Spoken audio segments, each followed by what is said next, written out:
With DC? Well, that's fine. Doesn't matter. It was just a joke. That was pretty funny. All right. So the reason we went to see it twice. So there is a theater here, Which we are not going to name. Flex Theater. We're not going to name Doesn't it. matter if people, it's like it's a review. We should name who it is. Flex, which is a Flick's brew house. which Yeah. we talked about on our Colin and Miles show. Yeah, if you watch it, you'll know that we've had, a few issues with them. And, like we keep thinking it'll get better and it never does. And it's just like the customer service. It has nothing to do, like the food's decent. And it's clean. The bathrooms are clean. The people are friendly. Yeah. It's just that it The takes service 40 is minutes terrible. to get a glass of water. Yeah, like, is 10 minutes is a reasonable time to wait for, something. And then, but needless to say, throughout we had ordered food before the movie started. And what do you know is, they had brought her. Miles gets his soda and food, and I still don't have my water. And so, like, throughout the first part, it's like every, like couple minutes, I'm checking my watch, like, okay. And so I ended up, they brought mine really quickly, and I made a second request for her water at that time.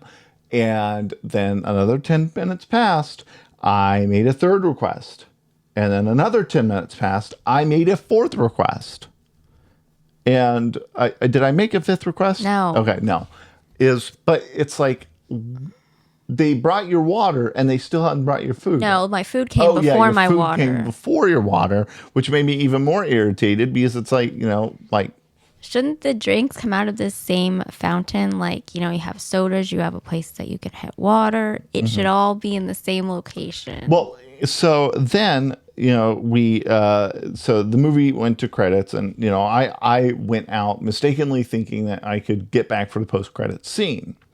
And also he went out because we wanted a to-go box. And also I had ordered my free birthday cookies. And they said, you have to have a code. And I was like, but there's no code on the website. I don't know what you're on the talking app. about. And so well, I don't think they have an app. Oh, well, yeah. Well, but we ordered this like 45 or 30 minutes. Probably 30 because 30 minutes it was before the movie like ended. right before they passed the checks around. And so we ordered the birthday cookie right before the end, and they hadn't brought it. So I go out there and I, talk to the manager, and this manager's, sitting there, and I say, listen, these are the props we had. And, then he goes over to this little like kiosk, if you will, and starts typing things in.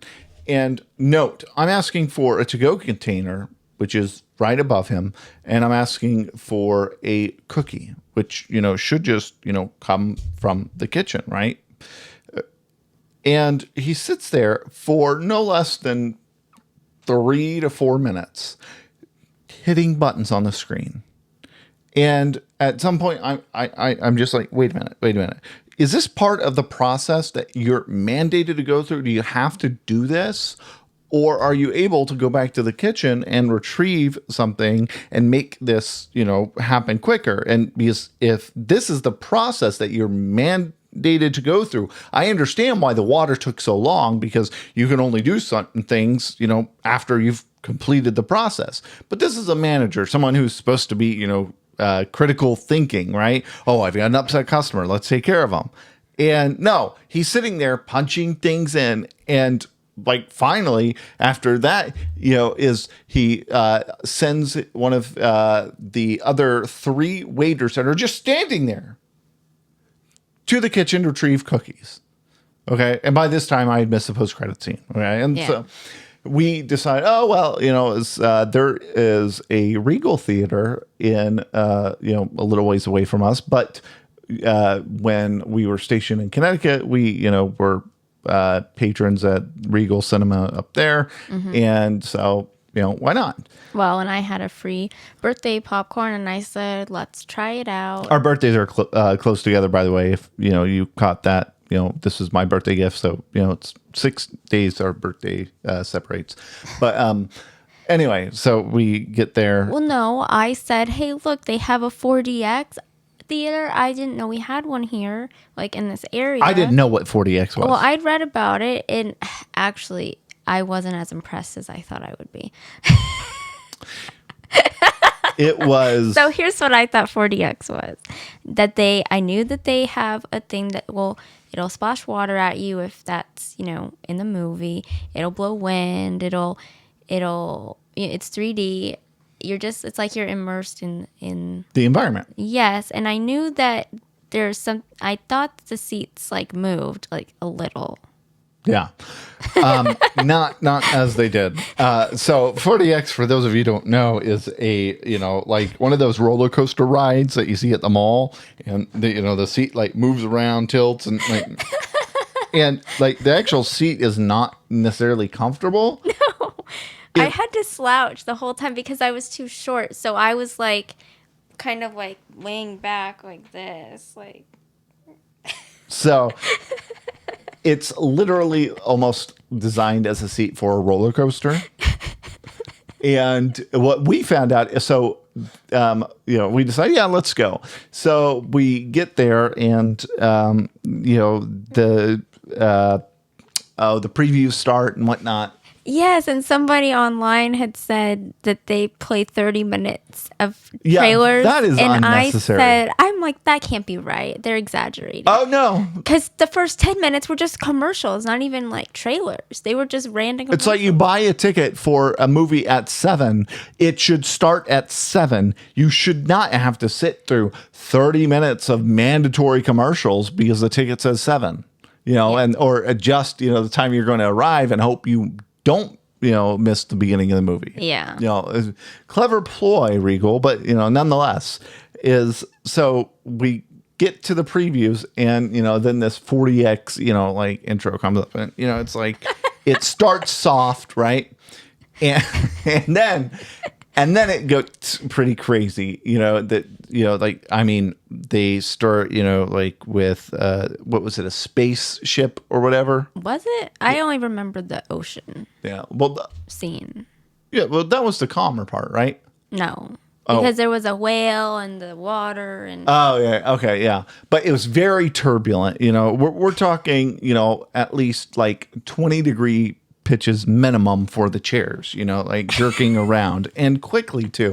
And behind us is this individual who had just retrieved a drink from the bar and didn't have a lid. And you hear him back there, I just got my drink, man. And I look back there, and he's like, trying to create a gyroscope gimbal with his arms, trying to, compensate for the shaking because this drink is all over the place. And I was starting to worry, oh, great, I'm going to have to time when I take drinks because I don't want the straw to push up into my mouth. Oh, my God.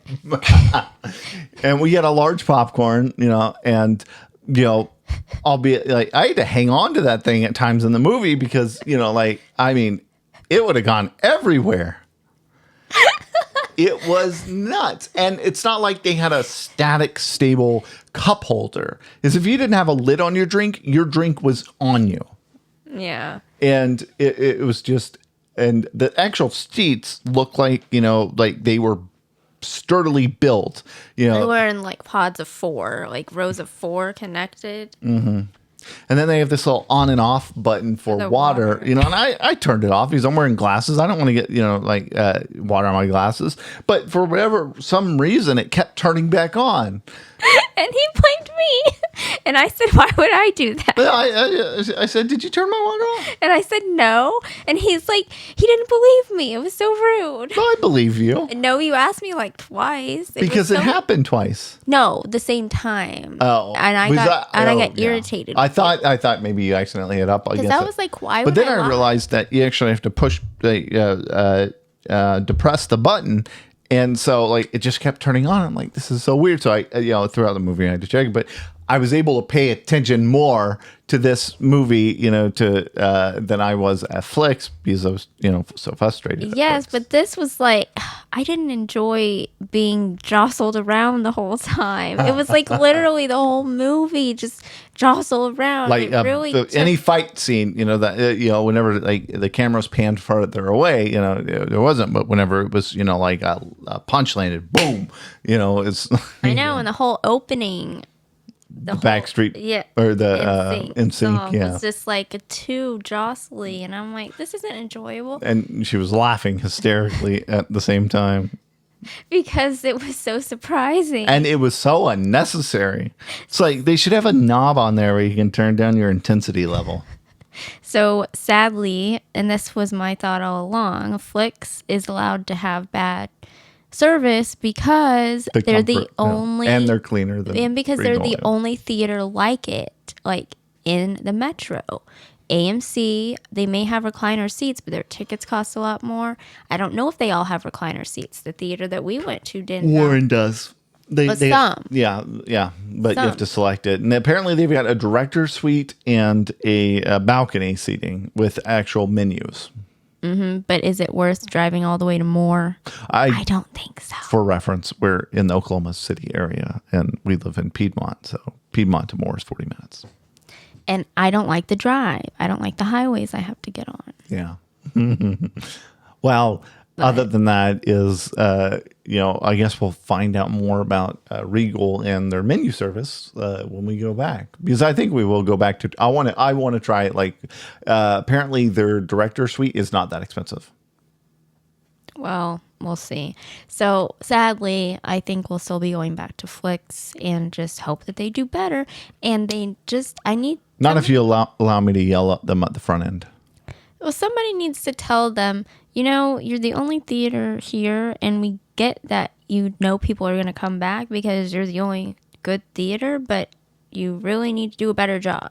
We went to a premiere of the Reagan 24 movie back in June, was it? Yeah. Or May or June. Yeah. Anyway, I think it was May, actually. And we went to AMC for it. And like I spent a lot of time in AMC as a kid or teenager, and like we met at AMC. And this movie was in that same theater. Yeah, I did not remember how uncomfortable those chairs were. Yeah, with streaming services and like places like Flicks where you have a like reclining seat and whatnot, it really, really, really makes you appreciate comforts. Because that chair at AMC, that was terrible. Like, the entire setup is terrible. I mean, if my feet can touch the floor, I can only imagine what it's like for tall people. Oh, yeah. Yeah. For reference, she's 4'11", and I'm 6'1". I don't know. What does my license say? I think 6'1", maybe. Yeah. Well, anyways. But we got really off track talking about the theater, but that was kind of funny. Is there anything else you'd like to say about the movie? Oh, we have to give it our grade. Oh. I will give it a 91. Because it was a well-written movie. It was decent. The comedic references and, just it was true to Marvel comics, and